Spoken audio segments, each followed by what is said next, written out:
Yesterday, my father came running into my room and was calling my name. He looked really excited, and in his hand, it appeared something like shrub, and at the end of it, there were many fruits in round shapes. It looked like as if it were the tiny fruits. It was green in color and sort of enveloping those seeds of fruit, whatever it was, I'm not sure. He told me this was something that they used to have during their childhood, as after roasting, it was one of the nicest delights they can have while they were around the house or outside. It was used to be done while they were there with their friends. He said, would you like to go on the terrace and just start the bonfire and we'll roast it and we'll have it right now. My energy level gave up and I said, let's delay it for today and maybe next day we can do it. In the morning, as I was preparing, getting ready for the office, he came again and said, just come for 1 minute and it would be one of the nicest thing that you can have or have experienced in your life. I saw into the watch and it was quite crunch of time, but I said, let's check it out what it is. I ran upstairs and on reaching I saw it's all roasted up and it's all covered in black.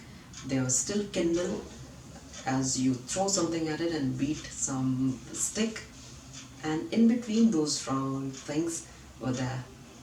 It was none other than uh, raw gram, and after having been roasted, you can just click it and pull it out and have it. It's soft, tender, warm, healthy, and it was very much different from what you can have. You'll dirty your fingers, but I swear the taste it had, the crude experience it will have you on your disposal, you'll not regret having it. Then I thought this is something that has been coming from our old traditions, in which we were more connected with nature, and these simple things were the escape from our daily food. In today's modern life, and with the advent of modern cuisines and menus and the pushing of the luxury hotels, restaurants, these things have been pushed into oblivion. And why not? They are maintaining their class and would ask you to boycott the things which your ancestor would have carried till now. And because of them, you have started looking your culture with low level. And somehow there's a game with that. Remember handi? Handi was something which used to be looked down when people started coming to the cities, and they used to say, well, handi belongs to the village. It has no place in city whatsoever. If you go to the restaurants today, you'll have a separate recipe with handi word added to it. And you must be knowing it is priced higher than why today. Why are we coming back to our older solutions? Because now they realize it has been good, and now since they have marketed it, they make you feel elated on having to spend more on the things which you earlier hated by changing its name and producing it in a much glamorous way, which earlier you would have just boycotted, left, ignored, forgotten. So this is the thing, and I'm quite sure that once these chains come to know about it, they call it horaha, horaha, horaha, horahe. So once they came to know about this item, they'll start marketing it too, and the thing which was considered low and used to cause your hands dirty will now be sold at much higher value, and then you'll be ready to pay it. Why?